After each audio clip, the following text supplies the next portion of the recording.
All right, hello everyone. This is Michael with Music Over Drinks, and today we have D.M. Rice with us. And we're going to get into D.M. Rice and his music and his thoughts and philosophies here in just a minute. But first, we'd like to talk about our drink sponsor today. Here, today we've got another of the great selections from the Host Winery, Altus, Arkansas, where my pops grew up. This is the Muscadine grape juice that we're going to be sampling today. It's quite a hot day outside, so yeah, thank you, friend. Of course.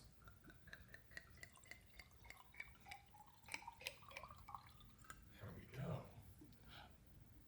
I guess that's for you. Oh, shoot, man, I just messed that up. You were gonna, You change were. it. And You it's all were. gravy. We'll still do the cheers. How's Solid. that? Bottom, tops and bottoms. There, I learned that in Turkey.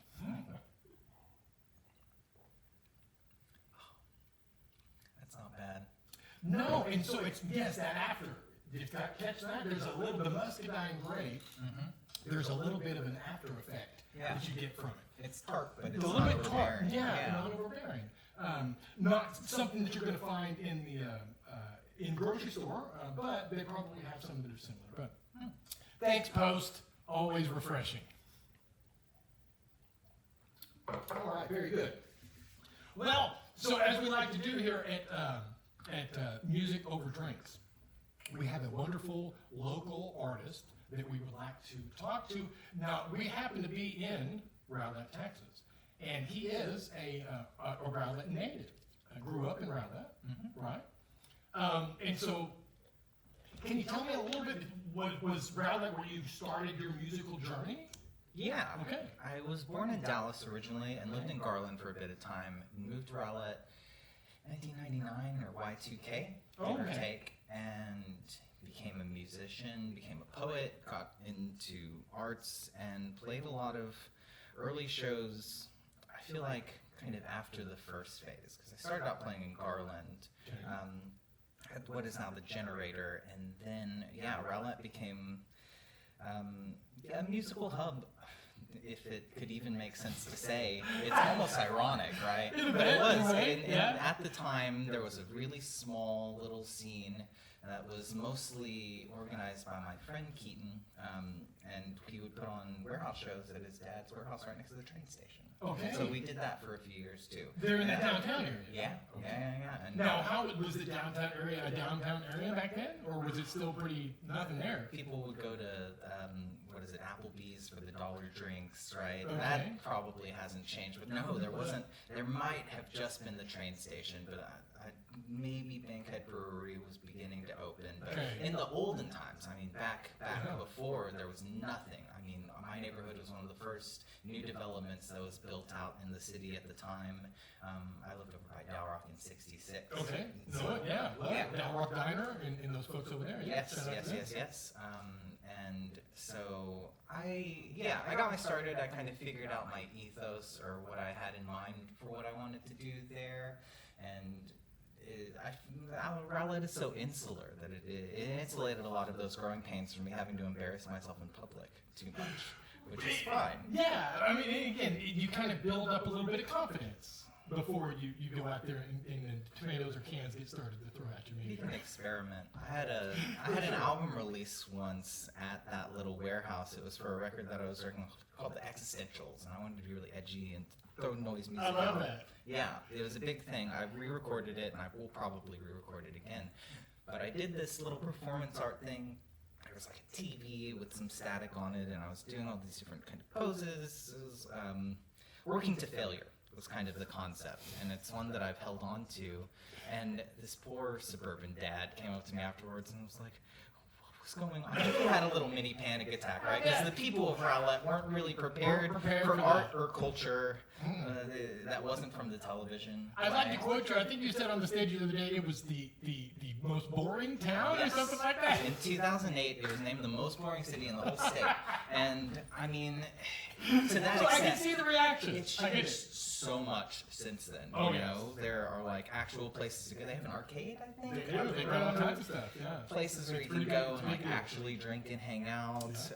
Maybe not like full venues or clubs or anything like that. They're But getting there. I mean, there's some stuff that's opening, that's coming along, but it's definitely coming along with. But even just like third spaces like this, like we couldn't have imagined. You know what I absolutely mean? not. Or yoga studio would have been too Yeah, exotic. absolutely. No, and again, Rowlett, I find that. Texas. I mean, I came from there was a lot more of this kind of, and so whenever I came up, oh, this will be perfect. Oh man, there's an education that you got to bring along to people when there's something new that they're not familiar with. Oh, yeah. And I'm sure folk music is the same thing, or the electronic, or the music that you were doing at that same time Yeah. was the same thing. They need to be explained. Hey, this works great in another part of another area. We're bringing it here to kind of get you guys introduced to it. Yeah, I don't know. There's something more fun about just being an edgy teenager, I love it. letting people live with the Yes. ambiguity, or you want to be punk, and so it's like, no, I'm not going to explain it to you. I tried to be nice to that guy. He was having a panic I attack. bet. He was a I full-on bet. freak out, But Now, did you have like synthesizer, or when you say the noise, and what kind of energy were we? Samples. Okay. Yeah, it was samples. It was a lot of harsh noise Okay. and found Industrial kind of stuff, or less on the industrial. Okay. I guess it's post-Mersbo kind of harsh noise Okay. was the aesthetic, and a lot of found footage or clips of me like talking over stories that I had written or Oh, very poetry, and set with like ambient sounds in the background. Or definitely sounds way harsh more noise. avant-garde than Rowlett was prepared for. Yeah, Probably for well- that first little introduction. And you said that was an album release? Yes, that That's was an great. album release circa 2013 or 2014. Yeah. Good yeah. times. No, Very good. I have Rowlett to thank for pushing me towards the avant-garde. I actually got a master's degree in it. Nuh-uh. Yeah, I got a I master's didn't know there was such a degree. thing. Yes. Well, I got it and they stopped offering it. So it may not exist. It doesn't exist in my What do they institution. call it? You're one of the originals, right? Yeah, The I OG was of one the- and done. Nice. Yeah. Okay. And so Okay. if it weren't for the dreadful What was the alma mater, if I'm not at? University of Essex. University of Essex. Yeah, I Shout went- out to them. Yeah, I got my PhD there in 2023 and an MA avant-garde in 2020, I guess. So, That's absolutely fantastic. ironically enough, I have Rowlett to thank for You it. bet. Shout out Rowlett. You got did good. You did good with this one right here, for sure. Oh yeah, I went to school in Garland. That too? Yeah, it's a.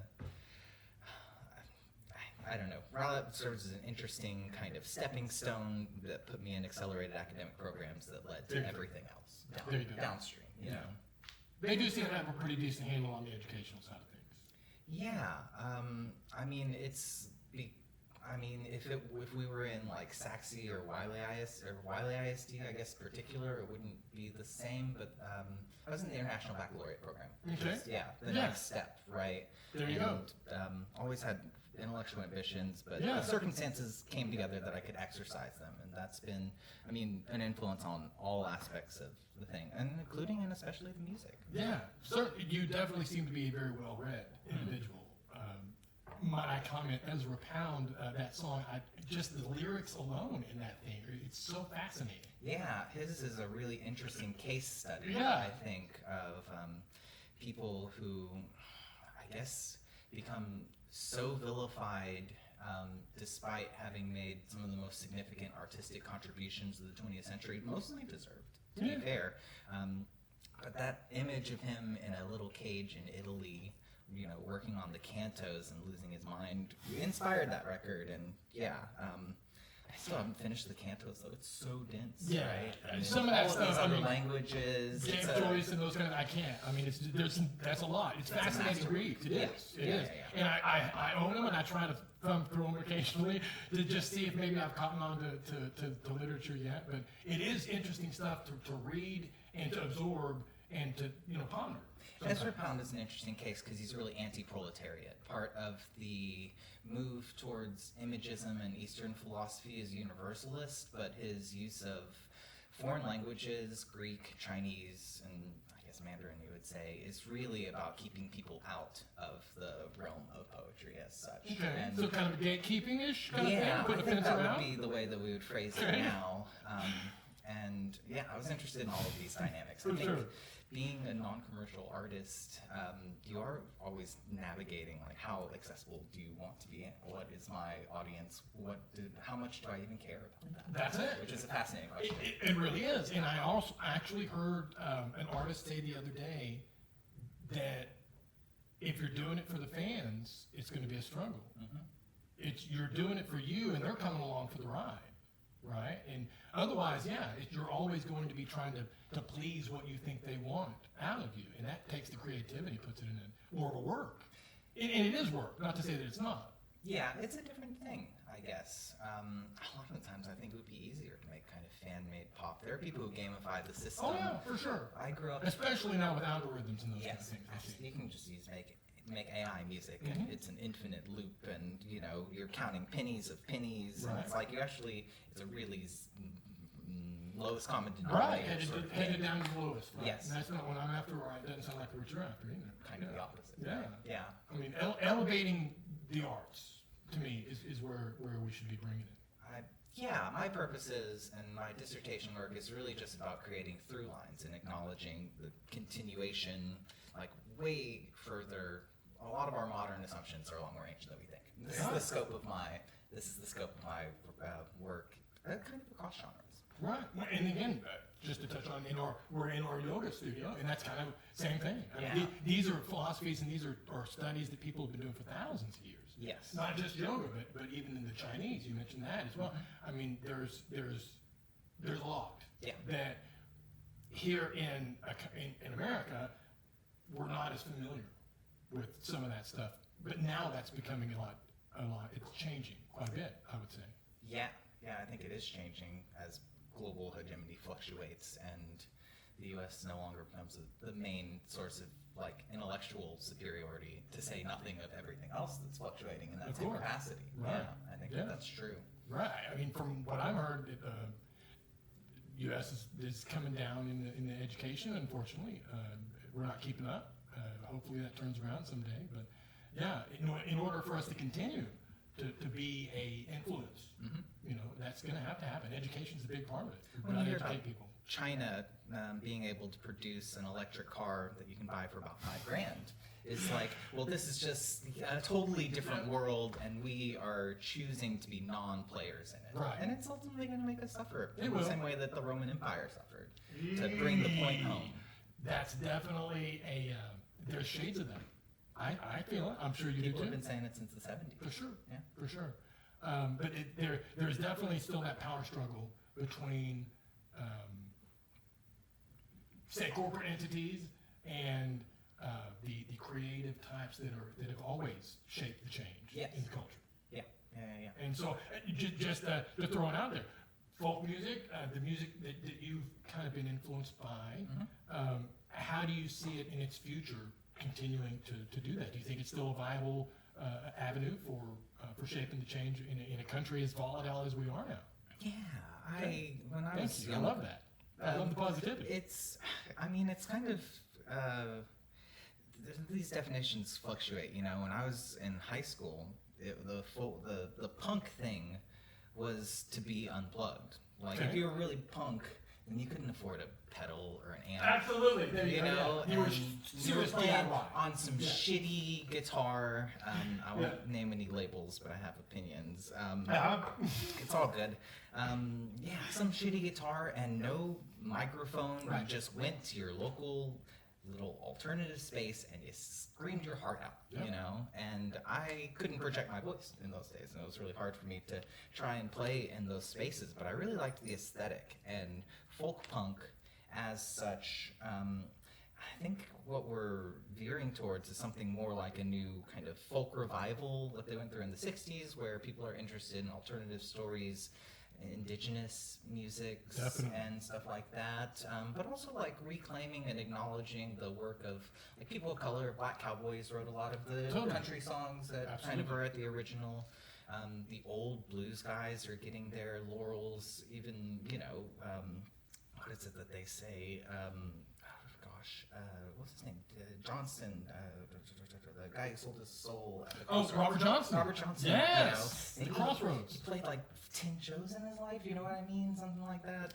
He recorded just a few songs. Some of them in Dallas, actually. I've heard that. Yeah, Absolutely. And again, look at the influence. Right. Yeah. No, and it's incredible. And I think that the direction folk music is going to go is, it's going to be multi-tiered because there's the anti-folk wing of things, of people who are wanting to integrate the same values into mainstream commercial rock music. But there are a lot of people who kind of want to eschew all technology and find something like a new primitivism. And I think that it's ironic because people are doing it on Instagram, but I feel like I'm seeing a lot of that lately, right? For its own little vaguely cottagecore influenced aesthetic, people really enjoy the nostalgia of it. Yeah. I understand that. Sure. I probably fall somewhere in the middle of those poles. Yeah.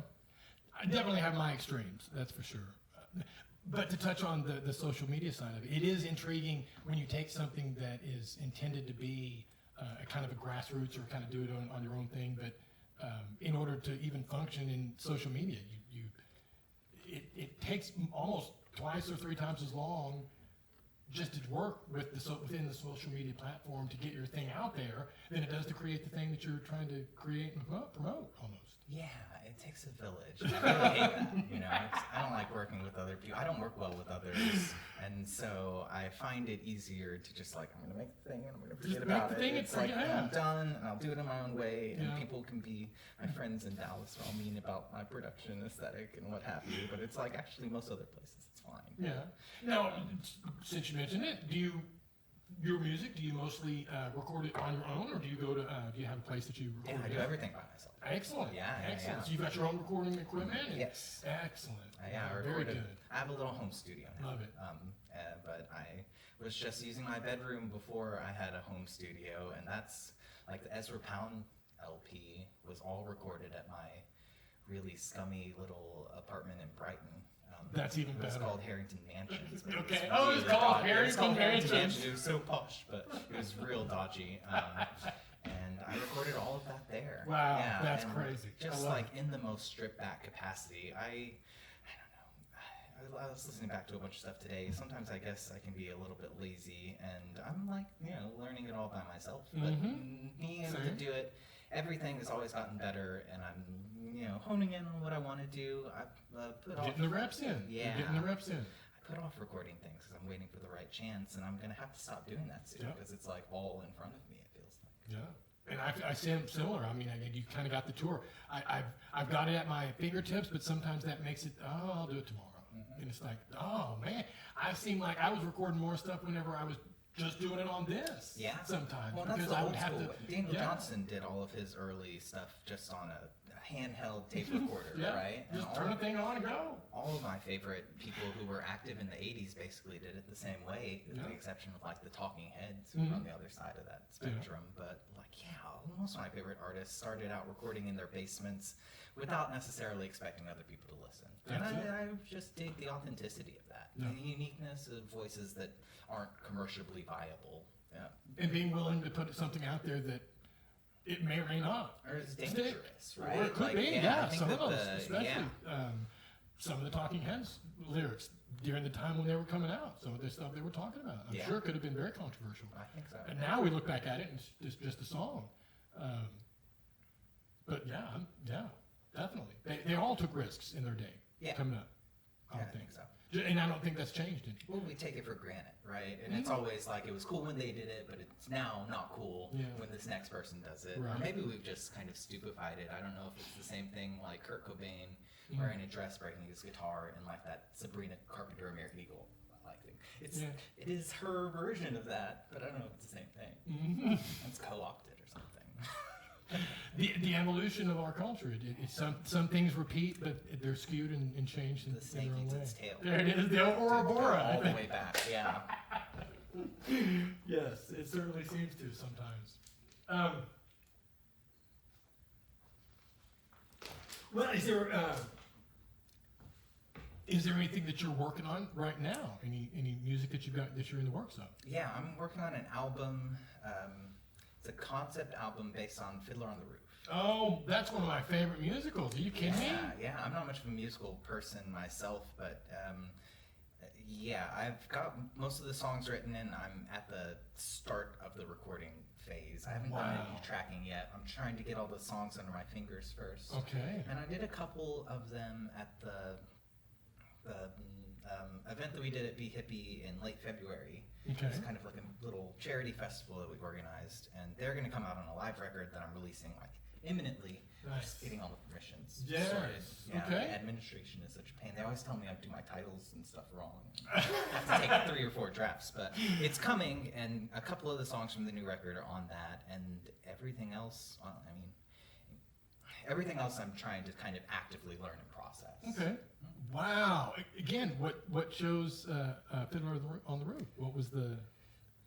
Well, I've been. I have a very personal connection to that, but I'm just very curious on how you came to that one. I watch it every year, which is one of those funny things, and I've been watching it every year for about 5 years now. A Man After My Own Heart. I love it. It's I just feel like it is. I mean, besides being musically really masterful, such an important story about, I guess, the dangers of authoritarianism, and The wedding scene still Yeah. just. I mean, my daughter got married, and I can only imagine how terrible something, and to have to endure that. And that was, what could you do? People like to demarcate the personal and the political. I've been writing around issues like this, and I think that the Fiddler album came from a little challenge that I do every January, where I write a song every day in January. Or I try to. Wow, that's as many as I can ambitious. get. Yeah, Nice. it's it really Great way to start pushes the me year. to the edge. But yeah, it makes it so that I don't have to stress about writing songs. Just do a bunch of it, and You got 'em. Yeah, and I think that these were last year's songs. Okay. So, the 2025, if not, I think it was 2025 when the first ones were written at the beginning of the year, and I thought it would make for a really great concept album to hit most of the same beats and to try and tell the same story, but in my own style, folk music or anti-folk or wherever it is that I fall. And it was a real labor of love. You know? Yeah. So now, I just want to make sure I'm understanding. So are you doing versions of the songs, or are you doing kind of your or like a song that the song has, or that those songs have influenced you to write? It's the latter. Okay. Right? I'm not doing covers. That's right. Yeah. So that's I'm even doing, more like, interesting. alternative songs that are inspired by that, but not they don't have like an overlap necessarily. There are a couple of like maybe musical motifs, Okay. melodic Just to motifs kind of tie it together, just that a little are bit, to nod, give it the similar. nod. Yeah, at a couple of points, but like so the song that I did at the last show is called the Sabbath song, and it's based on the scene where they're setting the table for Sabbath. May the Lord protect and defend Yes, you. sunrise, They do the candle. sunset. Yeah. Yes. So it was kind of my version of that.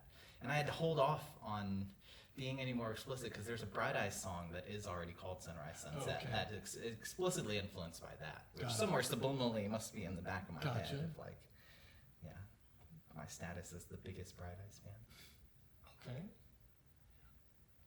I love that song. Yeah, because again, it's the Sabbath ritual is what they're going through. Yeah. Right during that whole song, and they're during that whole the movie sequence. God, it's fascinating. I love it. I can't wait to hear it. Yeah, it's going to be called Swiftly Go the Days. Swiftly go the days. Swiftly Go the Days. Okay. Which is, and I'm trying to collaborate more than I'm comfortable with. My partner's learning violin, Oh, and I very know cool. a few other violin players here and there. My brother is a jazz musician. He's really linked up in the local scene, and I may talk to some people about commissioning artists and getting session Nice. work and stuff like that. Yeah. So getting out of your shell, it never does end. Well, but again, that's part of it. As an artist continues to grow and expand, it is like shedding a shell and finding that next one. You're a little raw for a minute, but yeah, once you get that next shell on you, and you're ready to move forward. Yeah, there are things that you can't do. My first instrument was the cello, actually. Wow. And so I bought an electric cello, but it's like even on my best day playing the cello, I can't get what I want from the violin. I can't necessarily get it from a keyboard. Yeah. if I had one of those MIDI guitars, I could probably do the Maybe. whole record myself. Maybe. But that's a little bit of an investment. Yeah. And I don't know. I kind of, it just wouldn't produce the same way. Also, Yeah. I think the violin has such a beautiful sound. Oh, it It'd be a does. real challenge as a producer. Most people, I feel like, don't really know how to mix in these instruments in our circles. Right. But I started in the classical world, and so I think it'll be really comfortable Yeah. when the time does come. No, that sounds fascinating. I'm looking forward to hearing that one as well. Cool. Do you have any other, I mean, I went through some of your catalog, but do you have any others that have other collaborators on some of your other songs? Yeah, it's my friend Ryan's birthday, and on Songs of D.M. Rice, Okay. there are a couple of electronic collaborations of songs that he produced the music for and I sang on top of. Okay. They didn't come out really well, but I re-recorded vocals on top of it and re-released them and just kind of let them be a little bit rough. And Yeah. actually, I think that they sound pretty good these days. And yeah, little random collaborations. The person that I was talking about having a show with next Friday, Markel and I did a song called Never Get Tired that I wrote when I lived in Houston, circa 2014, 2015. He was in my old band, Nina Samone.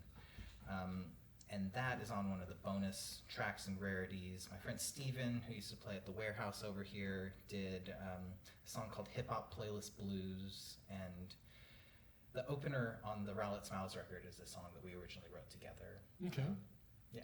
I have collaborated with people. Yes, I'm just really yeah. uncomfortable about Oh, it. yeah. Well, I mean, again, like you said, it is coming out of your comfort zone kind of thing. It does. It's like relinquishing control. Speaking of the Talking Heads, I feel very similar to David Byrne as a front person, where it's just like, these songs are already made. This is a part for you. Right, Like, this is just let your me part. just, yeah. Yeah. Or even like Brian Wilson, I've heard when he was doing like Pet Sounds and stuff like that, he already had it all Yeah. here. He was telling them, this is what I need you to do. Yeah. It's fascinating. No, and I'm getting to the point where it's like, I'm just going to write sheet music for people, and And that's... sometimes that may be easier. And, yeah, the problem is I think it wouldn't be a problem for a session musician, but collaborating with your friends, if they don't feel like they have like a creative input, then Right. it can lead to, I guess, social tensions, and okay. people kind of phone it in. And I feel like a lot of people have certain expectations of what they think my music should sound, and don't like try to make it fun, Right. or to make it rock, or to make it groove, or to do those things, you know, because they're like, oh, Derek's not gonna want that. And it's like, you don't know. Yeah, you may not. like- Maybe. Try it out. Well, you want the thing to be the best possible version of itself, Right. and to have a little bit of looseness to discover while you're playing. Mm. And all of the Yeah, best so moments, kind of let it evolve. Yeah. collaborating. And that's the yeah, magic of it's you collaboration, just for like sure. you experience it on stage for Yeah. the first time, and it feels different. And those are some of my favorite moments playing. Okay. Looking back. Yeah. It sounds like it would be. Excellent. Well, I'm looking forward to the future collaborations that you've got working, especially the violin one. That sounds really good. Yeah. When do you think the Fiddler on the Roof will be coming out? I want to get it done as quickly as possible. Yeah. I hate lollygagging. I know people who like take years to make an album. Do not jive. Like, it's fine. You can all be your own person. Yes. One of my best No. friends in the world spent like $5,000 on his record. Or Wow. It was like an EP. Yeah. And he got it recorded by some guy who worked with Tom Petty. Nice. And it's Maybe? it's fine. It's fine. Yeah. But there's not like $5,000 Right. worth of streams coming Yes, back. You know what I right. mean? People aren't engaging with it like Yeah, that, and I would rather do something within my own terms. If it doesn't get that way, I won't feel as guilty, Yeah. despite whatever happens. I don't think that that's going to be the case. I think that this is going to do really well, especially with the right collaborations, and, because it's such a timely sort of album. I think Yes. that I expect really good things for it, but I don't want to work on it longer than 2 months. I If got it's more than 2 months, then I'm going to start just like, we're going to finish it, and that's it. You know what I mean? Yes. I was supposed to start this week. Well, the week is still not over, my friend. guess that's true. You've still got tomorrow, Yeah. tonight and tomorrow. Yeah. And if it depends upon how you start your week, you even got Sunday. Some people start the week on Monday, so That's fair. you never know.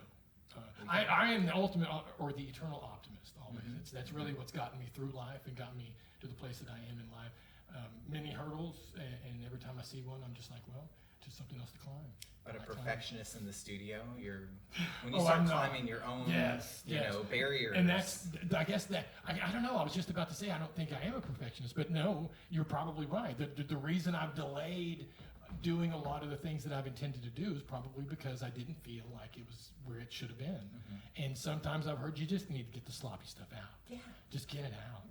It's like some people have to Yeah. jump bands, and it's Yeah. like we're just gonna burn it all, and now we're called Yes, yeah. nail polish or whatever. You know Right, what I or whatever. mean? And I feel like there's a lot of wisdom in that. Just make it, and make it shitty. Don't be Yes. afraid of it being shitty. Don't be afraid of it being shitty. Yeah. Absolutely. That's going to be the quote for my day today. Thank you for so much for that. No, absolutely. Do you mind either sharing a little bit of one of those songs with us? Sure. Or another one if you. I love the Rowlett song. Oh, You do have yeah. a Rowlett song, don't you? I have a song specifically about I Rowlett. heard it and, I heard it when you played it the other day. I loved it. It was great. I don't have the new ones memorized. Oh, okay, I've thought yeah. on my lyrics and stuff like that. No worries. but I it's don't want you to be kind of the uncomfortable, but case. it just either the Rowlett song would be perfect, or just a little piece of one of the other ones. Like I said, I have the lyrics. I feel like it would be better to do the Sabbath song. I think that's. Excellent. And I'm going to put on the headphones just to make sure you're sounding good. If that's Can you okay. go ahead and mix me in? How? Yes.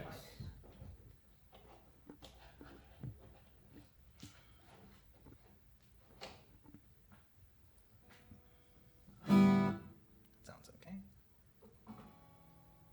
I expect I'll be a little quieter, but that's fine.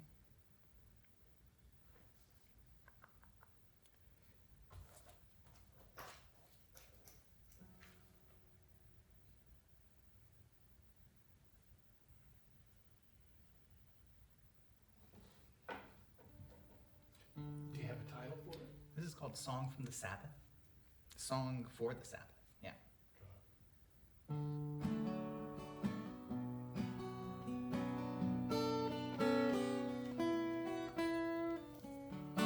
That is not in tune. We've been walking around my guitar and myself, so Oh, no the worries. temperature, it's like very hot and then very cold. Yeah, everything's editable. No worries, my friend. I'll take off this tuner because it gives a wicked buzz.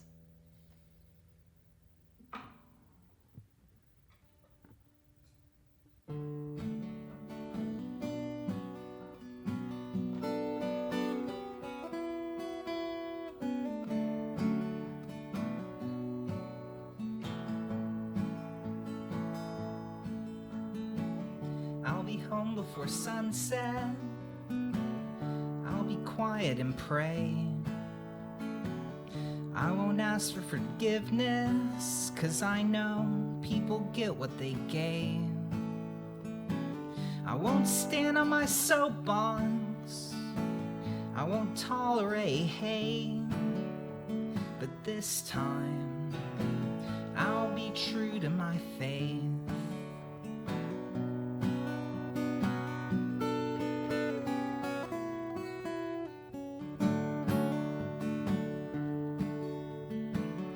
I don't know if you're listening, if you're even awake, singing my song to no one in the renegade state, making love like an island, feel the flood rise and ache. But this time, I'll admit my mistake.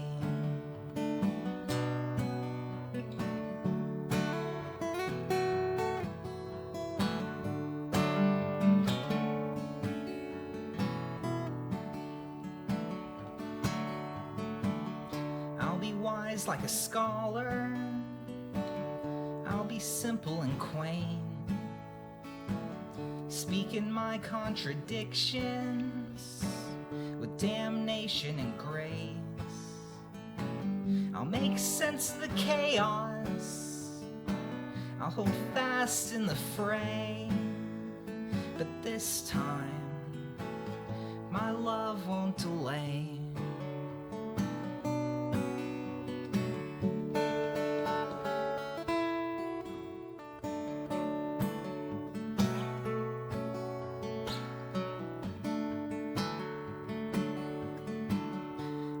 stand on my laurels. I won't question the way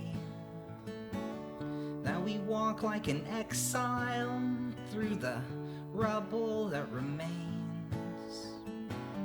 I will comfort my company. We'll make peace when we wake.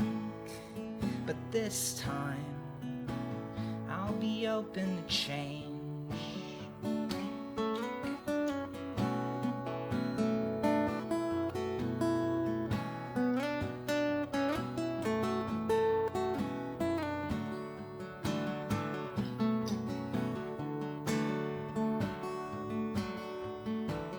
I can't walk in the market. I can't talk by the gate. Wonder if you can hear me when I got nothing to say. I'm a renegade angel in the image you made. But this time, well, this time,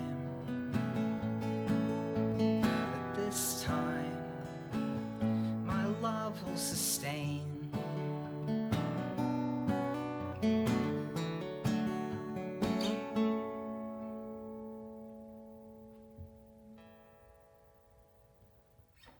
That's my poem. That was fabulous. Thanks so much. Thank you for sharing that. Yeah, thanks for accommodating one a little more serious than the Rowlett rap, which you can go listen to on all streaming platforms if you do want. Absolutely. But no, that that was a very, very powerful song. Thank you very much for sharing. Appreciate I'm it. looking forward to that album. That's Yeah. going to be a great one. I'm excited too. Wow, very good. I'll make sure to get you a very copy of that as well. Yeah. Definitely. I'm sure you've got many copies of it, but definitely we'll send you what we've got here.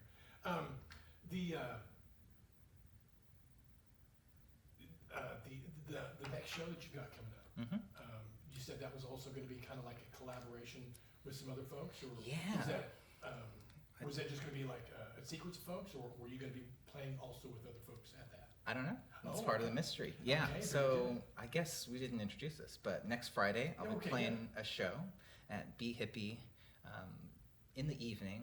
I believe I'm going to kick off the open mic after doing a tiny talk. So I'm Oh, one okay. podcast So we're this getting a week, spoken and word, then and then we're another doing- podcast nice. next week. I think Got it's it. 6 to around 7 or whenever Carlos feels Right. like, Yes. ending the podcast. Absolutely. I'll play a few songs, and then there will be the open mic, and after that, my friend's band is going to headline. There you go. Mercutio and the Constantines, or Markel Gibson, if you've ever heard of him. That's his cute little stage name. Excellent. But he has a band, and they've come through. They are really, really keen to play locally, and we used to be collaborators once upon a time, a million years ago.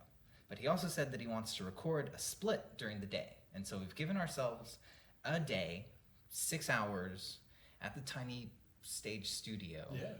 to try and record a split, Okay. which means I have to put pause on the Fiddler record and go into the archives and dig out some old songs. I'm working on it. I haven't Yeah. quite gotten as far as I'd like. But we're going to do that. I don't know whether or not I'm going to play with his band, if he is going to want me to do stuff. We are going to try and do that Never Get Tired song, which I think warrants a re-recording, because the version that is up on streaming platforms now, I recorded on my phone Oh, wow. in my hand. Oh, wow. And have never, I think we mastered Folks, it, but that it's is- never. Don't stop. Get your phone out. It Record is- something and put it on A streaming. lot of people do this. Wow. Yeah, I think Adrian Linker puts a lot of stuff out. If it Very gives you a cool. really, really great tape sound. It's Yeah, distorted no, and fuzzy. yes, It sounds and just like I'm sure. tape from the 80s. There it is. If you're trying to recreate that sound, that's my little audio production tip to you. I don't give them out for free usually, but we're gonna re-record that song, and so I may end up playing some songs with them. Maybe the Okay. songs that I record I'll do during their set if they collaborate, but Right. nothing's set in stone. Okay. And that's kind of the fun thing, I guess, of playing, and especially playing over theirs. It's like Right. anything can. I've seen people go up and freestyle, Yep. It's to a people pretty that amazing they've event. never met, Yes. and that's pretty cool. cool. That's what the old folk scenes were like too. That's Just it. in a different context, different music. But I really respect that spirit of collaboration, even if I'm the last person to ever volunteer to be a part of it. But you are, and again, that does sound very exciting. Yeah. I love going to those open mics. Oh, yeah. They are always just so talented, so many talented individuals and artists here in this area. And as you said, I've seen spoken word, I've seen people stand up and do comedy, I've seen all kinds of stuff. Yeah. It's a very eclectic group, but everybody is so welcoming, and everybody is always cheering you. Mhm. I haven't seen anybody get booed yet, Right. not ever, but still, it is, again, back to what I said about recording. If you have that desire to get out there and play something, there's open mics everywhere now. Yeah. Just give it a try. Go to one that's not even in your neighborhood. So if you're afraid somebody will know you, that's the way I did my first one. I went to Shreveport. Oh, Did my first open mic, Mhm. just to sing, and I was like, well, that was fun. Yeah. Okay, now I got the bug, and now I just love going to them and going and doing it. No, that is cool. I feel like, it's a really positive scene, a really supportive open mic, and it's cool that it's on a Friday. Yes. For me, it's so full circle because that's, like I said, I got started playing at the Generator. Okay. Those were the first places that I ever booked shows, and I did it a lot. I played there every other month for like 2 or 3 years, maybe longer than that. From the time I was like 14 or 15 to when I graduated high school, I was playing at the Generator. Wow. Very, very constant. And yeah, it's so going and playing at the tiny stage in Garland. It feels really full circle, and it's like it's becoming bigger and bigger. That it's actually drawing in elements of the Dallas scene that wouldn't have wanted anything to do with me Right. in other circumstances. Yeah, You know what I know about mean? that.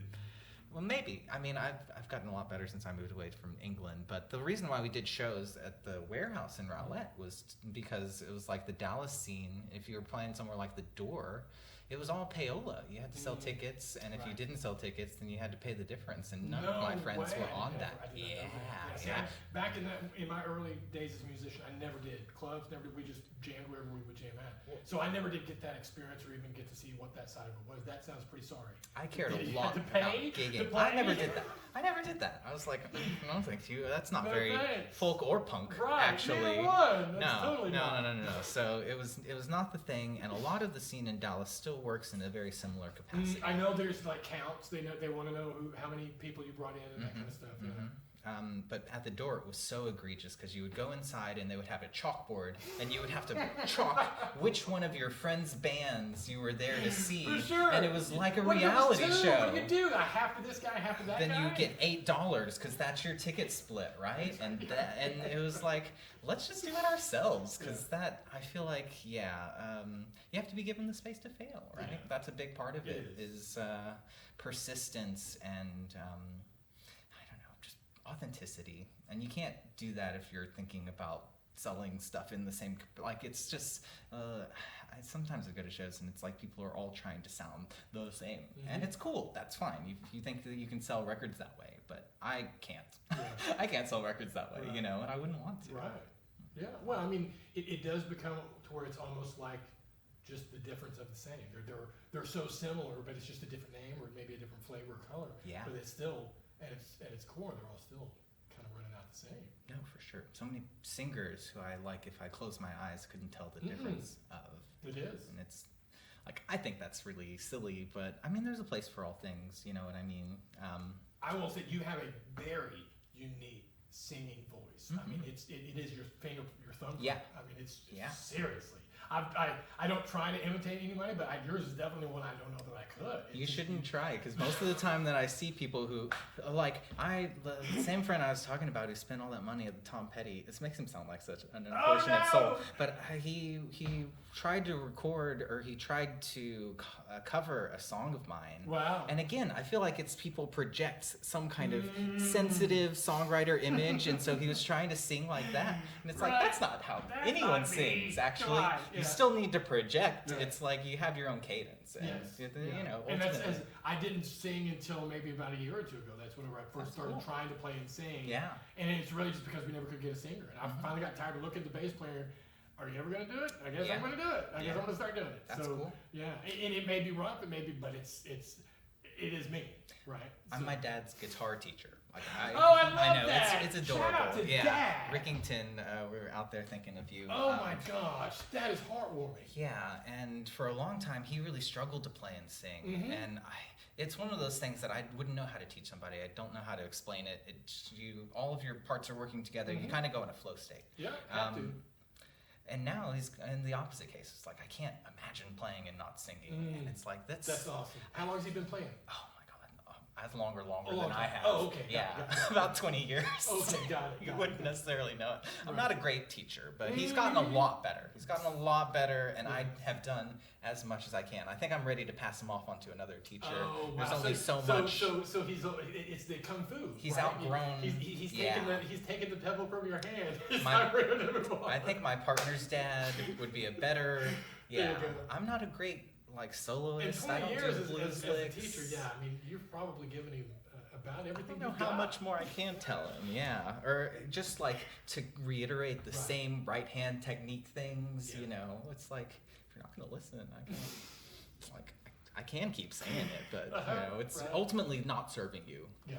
No, what kind of? So it sounds he's like blues. You said he's kind of a lot more on the blues side. Yeah, he really wants to be able to play Hendrix, and he's obsessed with the Stones. He plays a lot of Stone stuff, and so it's cool to kind of see the overlap. Because I don't think of the Stones as really punk rock, but the way my dad plays it, with his, he's really rough, he's and into it. He's he aggressive, just a lot of the times he just uses his thumb, and it makes me so frustrated. But who's that? Oh my God, Wes Montgomery just used his thumb too. Okay. The jazz guitar player. Okay. Only played with his thumb. Okay. Incredible. If you ever listen to those records, you're like, one digit did that? I would, recommend him if you don't know him. And so I try and be cool. I try and give grace. I try and do my best. But, well, I noticed again, you're the finger picker or the open hand. I've just started trying that out. Okay. And I'm discovering it's almost like you're connecting on a different level with the instrument, because the pick again, nothing against the pick. I still play with my pick, but when you get the hand without that barrier in the way of it, and I know guys who play with the pick and still chicken pick as they call it with their fingers and stuff. That's also impressive. But I don't know. There is something kind of goes almost primal. Like this, you kind of feel a different connection with the instrument. It seems like. Yeah, I slapped the guitar. Yes, I mean, you can see all of the kind of marks in here. Definitely, yes. And that's all from your is hand. worn away. And that's blood. Oh my mixed in word! there. Yes, he bleeds for the music, y'all. That's a true dedication. But it's one of those things where it's like, there's just different textures that you can kind of get and that are part of it, and that really does bring it back to, I guess, the old school folk style, where that may be the only instrument that you have. And I've had people who've told me on the flip side, actually your guitar playing is too busy for me to jump in with my pad synths. Oh, I see. And it's that's an interesting problem I never would have thought about, you know. Because you're filling in gaps doing by the way that you're playing. Everything that I possibly can to move. And so my musicality isn't really sophisticated, but I think a lot of the technique compensates for it, or tries to compensate for it by being really active, and I'm always doing little grace notes and fills and runs that you might not even recognize. But it's built into the guitar playing, or the style that I go for. Yes, the style that you play for. But again, I think it is just an interesting, having been a pick player my whole life, my whole career, just trying it out now. I mean, again, I'm not the old dog, new trick kind of thing. I mean, I try to pick up new instruments. Every instrument you see in this place, I play it, or I try to play it, or I bang on it, or make noise with it. To me, I don't know. I just love the discovery of it. So what's your background? Because you've got pretty solid blues chops. Is that recent? I'm more punk and metal, man. That's where I get. Well, I should say I was raised on the Beatles. I was raised on Led Zeppelin, and I was raised on Black Sabbath. Cool. Those three are that's my holy trinity right there. And so from there, it all kind of comes around. But my play style, I don't know. I mean, I do have a little bit of a love for blues. I mean, because to me, that's where I mean, so most of my songs nowadays, I would consider the lyrics more bluesy than my political and government, anti-corporate kind of stuff that I used to do in my teenage or in my 20s kind of years. So that's probably just the evolution of a human, but it's also I don't know, it's coming to my head different. I can see it. The way you sit in the pocket in a solo, like you give enough space until you fit in. I guess I've only seen you play the one time, but you were really comfortable in the soloist chair in a way that not everyone else is. And I feel like metal is... Are you talking about the pink pony? Yeah. Oh my God! Yeah. I had no idea that you were still there whenever I played this. Oh, yeah. Okay, very good then. Yes. Yeah. Well, yeah, you couldn't have left. I mean, that's when the show actually started. I was there to see her. Yes. So totally. I didn't necessarily expect to play. I was like, we'll get there, and it'll be just when she's starting. That's kind of what we thought. Right. Coming from a birthday. Now, did you catch my set before that? Because I think I played 2 or 3 songs before that. But it's all online. I can go. Yeah. No, absolutely. Yeah. But yes, no, thank you for that. That was a. If I can, just because I love the Lizard Queen. Shout out Lizard Queen. Yes, shout out Lizard Queen. That was a very cool night. And playing, I've never played with anybody like that other than my fellas. Yeah. And there was a moment that I was like, are you sure that you're going to do this? Mm-hmm. And I was like, well, yeah, I'm doing it. Yeah. Because to me, again, it's about pushing past those comfort zone situations. Yeah. And for me now, if I get that urge that maybe not, that's when I'm pushing it further. Maybe to me, it's almost like I don't know. It's almost like you need to have a little bit of that resistance to push through. And you could tell in the audience that, I mean, not just because we knew that, but there was discovery that was actively happening through that whole set because she didn't rehearse with those other players when she too. Told me that, I was like, so you're actually all doing it together, and you're just relying on your musical instincts and goodwill, and all of those things come through. Totally, because I didn't want to step on the sax player. I definitely didn't want to step on the fiddle player because each one of them was just fantastic. Yes, that fiddler player was awesome. Oh, dang it! Yes. No, but anyway, thank you for that. Of course. It does mean a lot. Yeah. It really does.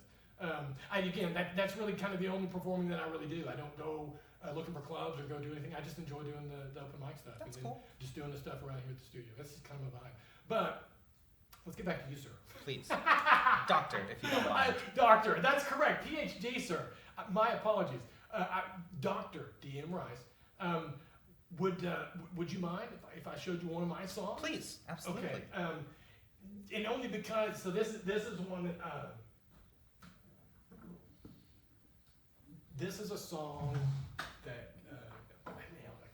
all of them kind of come to me.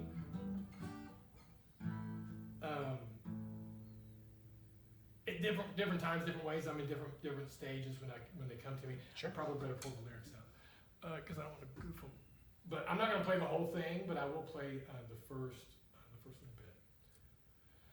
Well, it's your podcast. I won't tell you. No, thank you. Well, it just depends on how it goes. We'll see. I haven't played this song in the yes, by all means, have some more.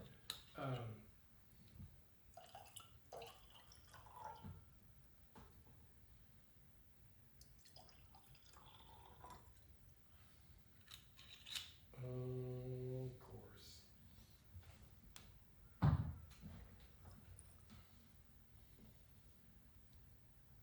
Gosh, has it been that long since I've sung this song? Well, that's terrible. We'll go to the drive. So anyway, this song is called "I Need a Break." Okay. And it was essentially that's how I felt when it came along. No.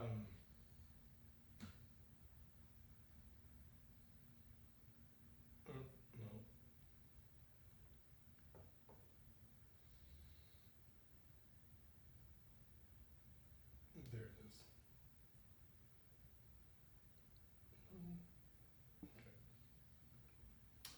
Okay.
out. It keeps turning off is my problem. Oh, yeah. So when I look down, it's gone.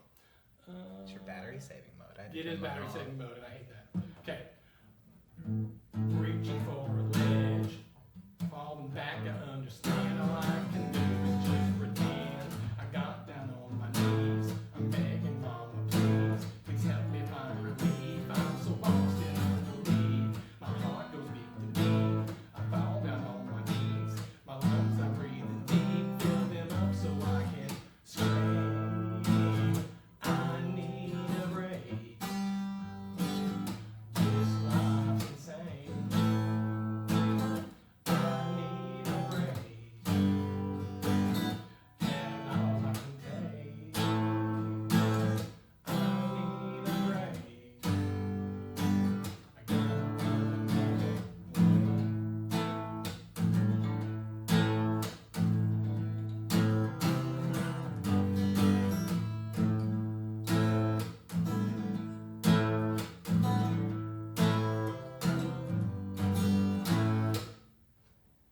sorry, damn, battery. How do you fix that? Okay. I see too much to be left in my misery. Today I'm gonna seize and control my destiny. Through all the dark and maze, keep pushing off the days. Okay, I'm gonna beat the dark today. I'm gonna find another way.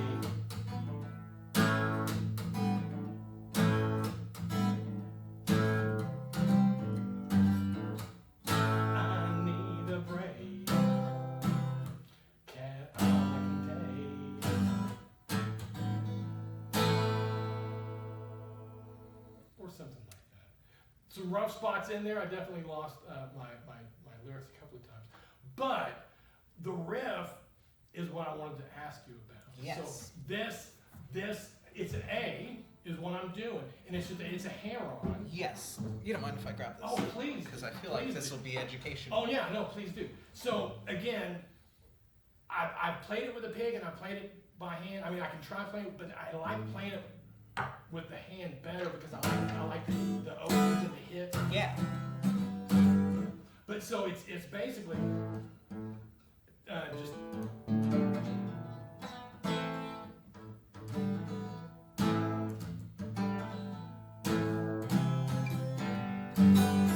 So it's a double hammer on the A.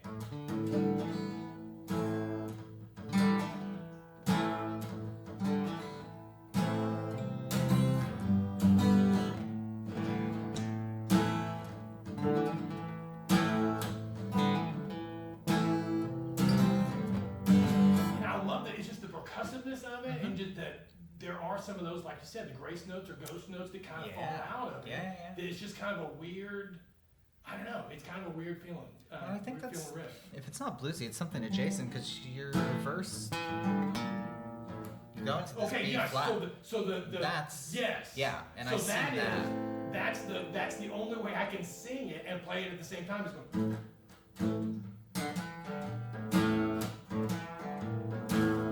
Lost all of my friends, my life don't make no sense. The dark is calling in, and my heart is filled with sin. So yeah, it's again, it's a pull off again, still in the A, but yeah. And I guess that one, you know where that one comes from for me? That's a Black Sabbath note. Oh. That does sound like Sabbath. That is the song Black Sabbath. Yeah.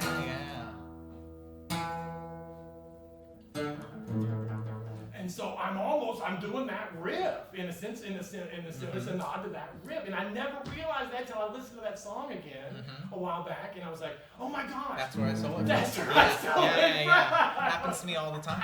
Yeah.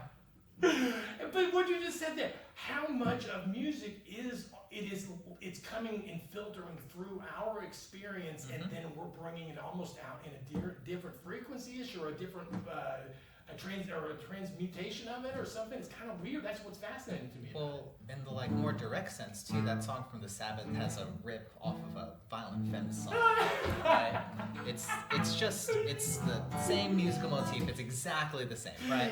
And it's like I love that song. Right. And it was when I was writing it, I was like, you know what, this is just going to be what it is. It's such a different tune. Yeah. It's not even plagiarism at this point No, because you're doing your own not. thing, and I don't think that would be considered plagiarism on No, Sabbath either. no, you know. of course not. It's not the thing. But I've also the roots of music. It is so intertwined.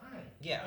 And trying to say, oh, this is started here or started there, you're almost going to say, well, no. If you keep going back, you're going to find another where that came from too. It's just that's what's beautiful about music. It is in its own language. Yeah. It evolves with everybody's interpretation. Well, yeah, and its own tradition too. Like we don't necessarily know all the throwaways, or like you discover like an influence or a through line that wasn't even apparent when you were doing it. I remember I was listening back to the Rowlett Smiles record. Okay. Creature of Nostalgia, and there's a song on it called "I Was Young When I Left Home," Okay. and I didn't realize that's a really OG Bob Dylan song from the 60s, Okay. from the early phase of folk Dylan. I Was Young When I Left Home. I loved that tune Gotcha. back in the day, and wasn't trying to do anything related to it. I was just writing my own song. That's how I felt that day, just like with your song.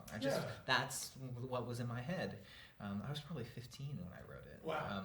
But it was, same title, and I don't know, not quite the same ambiance, but a similar ethos of the Dylan song that he probably wrote in similar circumstances.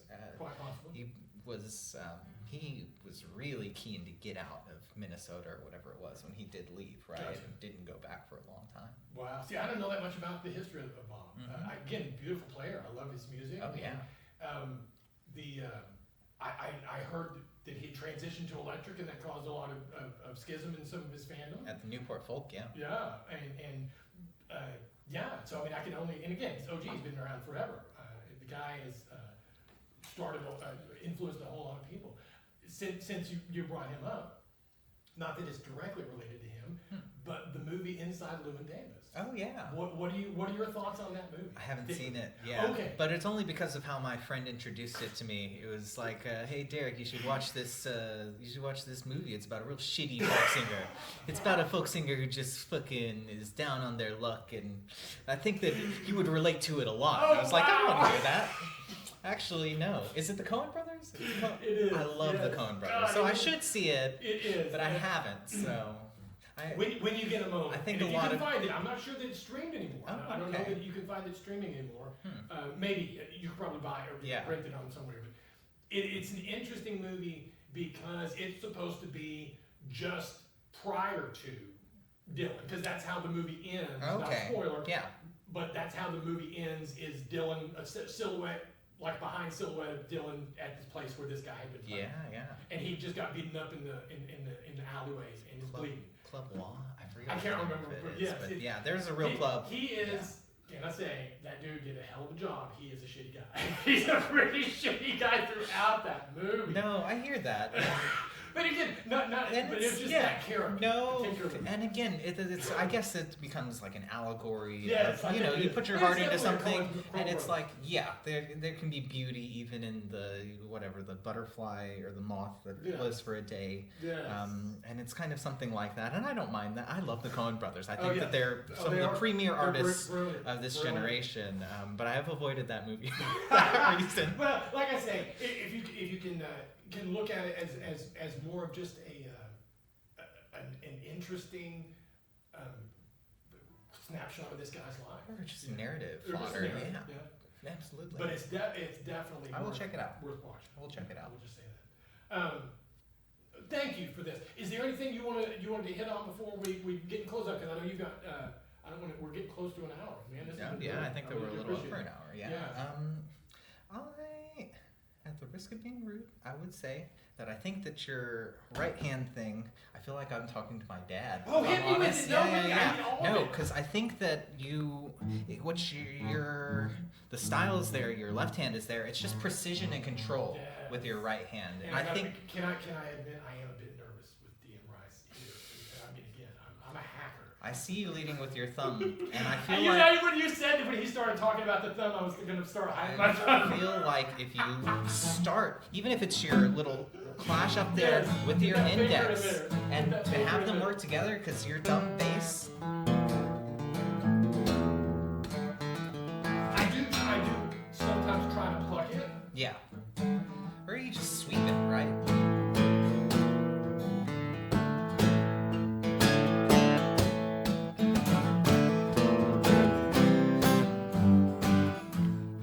those are my thank 2 you. bits, and I just it's got tips just- from DM Rice.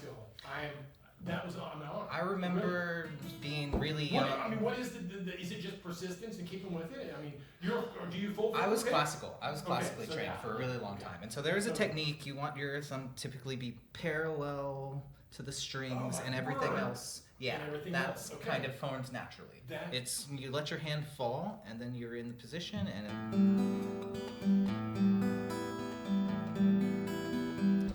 I remember being really young and going to a master class. Just that right there. Yeah. If you just sat and did that, watching the two. Oh yeah, That would help. absolutely. Yes. You can increase your technique in 2 months, no problem.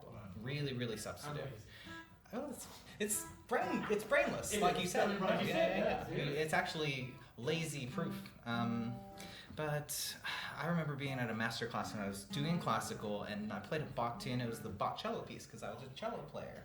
And I was really out there sweating it. I was like you doing this version now. I was just like struggling my way through it. My dad was asleep in the crowd. Just to throw him under the bus. He was asleep in the audience, and he should be ashamed. Dad, come on.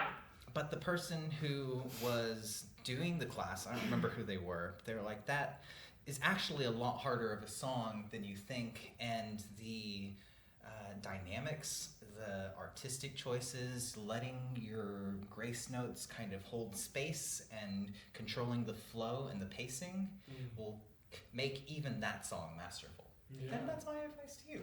Thank you. Yes. And slow it down. I think sometimes I do get excited and I start to try to play too fast, just slowing it back sometimes, taking a breath. Letting the momentum carry you, and then pulling a little brake on it, and it's like, then you're in control. There it is. And then you can let your nerves work for good. That's it. Which is channeling the nerves for good. There's another a good one to quote right there. So that's me. Thank you. I had to get it off my chest. No, and I appreciate. I wouldn't want to tell you off camera. I'd feel terrible. No, please don't. I appreciate all critiques, and especially that's what this is about. The whole purpose of this is the sharing of ideas, and also any tips that we have to share with one another. Because again, I do firmly believe when creative minds come together, man, that there's magic. Really, you mentioned it at seeing some of these collaborations and some of these open mic stages. It's just fascinating. Yeah. When you put, I consider us creative engines. And when you put them together, man, it's almost like it is a dynamo. It can be, in certain instances. Well, we're gonna wrap it up with this. One more shout out to the show that's coming up next Friday. Yes, right? next Friday, May 1st. Bee Hippy at the Tiny Stage, and one more time the name of the band. Mercutio and the Constantines. Mercutio and Constantine. From Romeo and Juliet. From Mercutio. Okay. His name is Markel Gibson, if you want to go find him. Okay. Suss it out. Yeah. And one more time, your socials. So you can find me on Instagram at DIEM_Rice. On Facebook, it's at Holy Island Records. And on YouTube, it is at DM, the letters DM Rice. Excellent. Well, this has been Michael with Music Over Drinks and DM Rice. What a pleasure it's been. Looking forward to, definitely looking forward to the Fiddler on the Roof album. But this collaboration you've got coming up Friday also sounds very exciting. We'll see. There's many good things coming from DM. Live record is like in the track. It's on my Bandcamp, actually. If you want to stalk dmrice.bandcamp.com, you can check out the most recent live SoundCloud record. or anything too? Or just No, just Bandcamp. Okay, just Bandcamp. Okay, check out the Bandcamp too. All right, y'all. This is us. We're out. Thanks a lot. Bye. Excellent. Man, what a brilliant time. I hope you enjoyed it. I was gonna say, but you don't have to work too hard to get musicians to talk about themselves, and I enjoyed it.